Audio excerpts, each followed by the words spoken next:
On this Friday, September 9th, 2011, we are remembering the devastating attacks on the World Trade Center in New York 10 years ago this Sunday. Nearly 3,000 people died in the destruction, including the 19 al-Qaeda terrorists who hijacked 4 passenger jets that fateful morning. 2 were intentionally crashed into the Twin Towers. A 3rd plane was flown into the Pentagon, and the 4th crashed into a field in Pennsylvania, when passengers prevented it from reaching its intended target. And now, new threats have surfaced of a possible attack on the anniversary that sources say are credible, but not confirmed. I'm Brooke Sirac. Thank you for joining us. This is DVTV. Today, our newscast is paying tribute to that tragic day in our history, a day that some students here are too young to remember. Mr. Mark Honecker remembers. The DV ceramics teacher created a 9/11 memorial in his classroom to help students and staff realize and reflect upon the national tragedy that shook this country to its core. The memorial was on display all day yesterday. Visitors to the exhibit were able to look at pictures, books, magazines, and newspaper articles from the tragedy. Mr. Honecker's students took on a big role as they reenacted what that morning would have been like for firefighters and office workers. Littered across the floor were the names of those who lost their lives to this terrible tragedy. Spectators were able to etch the name of these people into a bowl. That will be one of many Honecker will be taking to the memorial at Ground Zero. Joining us live today is Mr. Mark Honecker. Thank you. That was a really moving tribute that you created for us. It was all a huge team effort, my program, so many students, parents bringing pizza in at night. It was an amazing effort. I couldn't be more proud of my students. I've taught for a long time, and that was a high moment in my career to be involved with so many wonderful, wonderful, devoted kids. Of course. And do you have a specific inspiration behind putting this together year after year? No one specific. Every time I read a book about the event, every time I hear a story. My brother was a firefighter here. He's a retired Tempe fire captain, and there was a connection there, obviously. But I just remember being in a classroom back in '01, and basically we share so much. There were parents, there were families, and I have an obligation to honor those memories that were lost. Of course, and many students, whether they realized it or not, saw you dressed as a firefighter and reacting and living in that moment of fear and despair and the danger of the unknown. How did you feel? Well, again, my connection with my brother was amazing. The Tempe Fire Department did donate all of the actual gear that we were using. And the pictures that were taken in the hallways and the remarks of all those that were busy making their way to safety has always inspired me, because the danger was evident, and the pictures showing the faces and the resolution of the firefighters as they went up has always inspired me as a person. So I did what little part I could. It was actually an honor on my part to even be a part of it.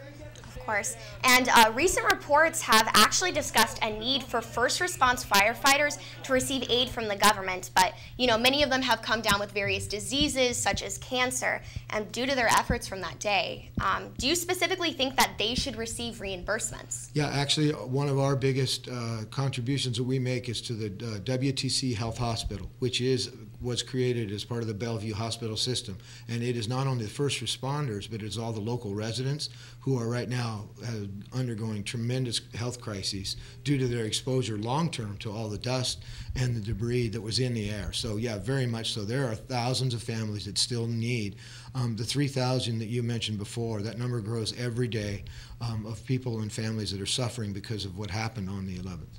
Of course. And now the final question. It's been asked for the past 10 years. Where were you on September 11th? In the morning, originally getting ready for school, and I was actually teaching English that year at Marcus Tenisa, and I remember watching. We had a TV in my room, and we just watched. Everybody's stunned, and I just remember constantly turning and watching the faces of my sophomores and freshmen, and wondering how they were going to be able to process this, and what. I mean, everybody sensed that from that moment on, our country was going to change in very, very many ways. Of course, and thank you so much for joining us today. Thank you, Brett. Thank you very much, Mr. Honecker. You did such a great job honoring everyone who lost their lives 10 years ago. My pleasure. It was my pleasure. Thank you. One of the fallouts of the attack was a distrust by many Muslim Americans. As a response to this Muslim, students here at DV are holding a meeting open to everyone after school today in room C280 to address any questions you may have about Muslim beliefs, culture, and practices. In other news, the Tukey Bowl is tonight. Kickoff is at 7 p.m. sharp at Mountain Point, and it's a whiteout.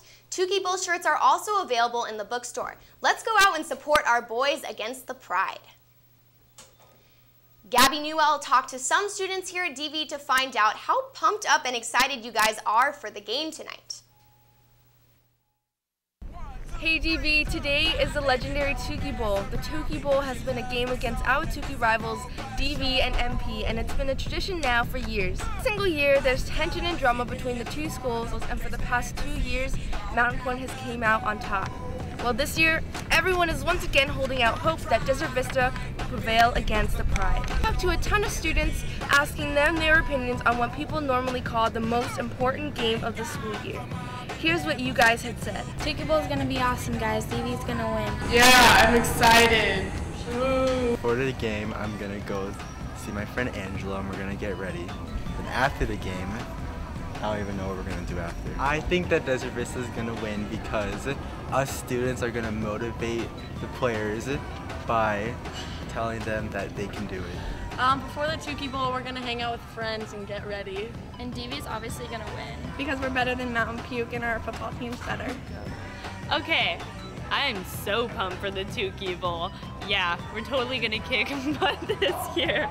And yeah, woo, go DV! I think Desert Vista is gonna win the Tukey Bowl, and I'll be hanging out with the team before the game. I think DV, of course, is going to win because we've won every single game already. And before the game, I'm going to go to my friend's house to get ready. I'm so excited for the Tukey Bowl. Yesterday I made shirts with my best friend Anessa and Jalen, and they look so sick. And I can't wait, and I really hope DV will win. Well, they will win. So I'm very excited. Last night, our swim team also took on Mountain Point and came out victorious. Girls won 44-140, and the boys won 81-119. Great job, guys. Anyone who participated in Coach C's summer weight program and has not picked up your shirt, please see him by Friday, September 9th.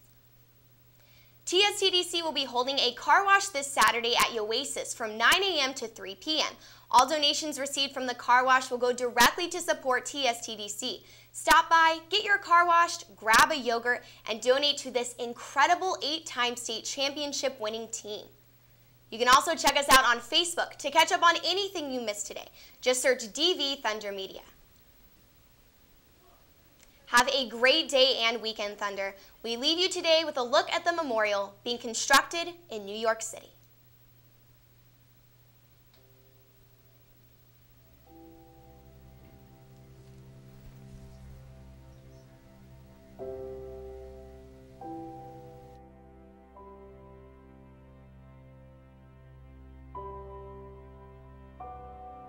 You know, it's our moment in history.